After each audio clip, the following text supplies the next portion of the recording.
Tag-ulan na pero marami sa mga kapatid nating magsasaka sa Isabela ang hindi pa rin nakakabangon sa matinding epekto ng El Nino noong mga nagkaraang buwan. Kaya naman binisita na sila ng Alagang Kapatid Foundation para mahatiran ng tulong. Para bigyan ng mukha ang balita, Mobile Journal, Ivan Tarinque. Problema na ngayon ang ulan. Pero maraming mga kapatid natin ang talagang naapektuhan ng El Nino nitong mga nakaraang buwan. Sa Isabela, kasama sa mga lubhang naapektuhan ng El Nino, ang mga magsasaka ng bayan ng Tumauini at Santiago, si Tatay Florante, na uwi sa wala ang lahat ng dugot pawis sa pagtatanim na tuyot lang kasi ito lahat at sa laki ng kanilang lugi hanggang ngayon, hindi pa sila muling nakakapagtanim.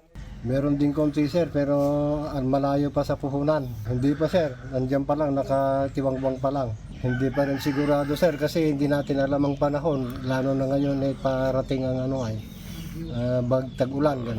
Buti na lang, dumating ang Alagang Kapatid kasama ang Department of Agriculture Region 2 kasama si Tatay Florante sa humigit kumulang 6 na ramon sa saka na nabigyan ng vegetable seeds at training sa organic farming. Napakalaking tulong sa mga ating maliliit na farmers upang makapag-umpisang muli at nabigyan ng kahit konti man lang, ito po napakalaki na po sa kanila. Sa tulong naman ng Church of Jesus Christ of Latter-day Saints, nakapamahagi rin ng tig 10 kilong bigas. Take home ng mga benepisyaryong magsasaka, nakapamigay din ng mga bitamina at mga hygiene items para iwas sakit, lalo't tag-ulan na. Uso na ang trangkaso. Ginagawa ng simbahan upang extend ang tulong sa mga nangailangan katulad ng mga samantanan ng pagtuyot, samantanan ng bago anumang klaseng kalamidad na nangyari sa siyudad ng Santiago. Maaraw man o maulan, magtutuloy pa ang pagtulong ng Alagang Kapatid Foundation sa mga nasalanta.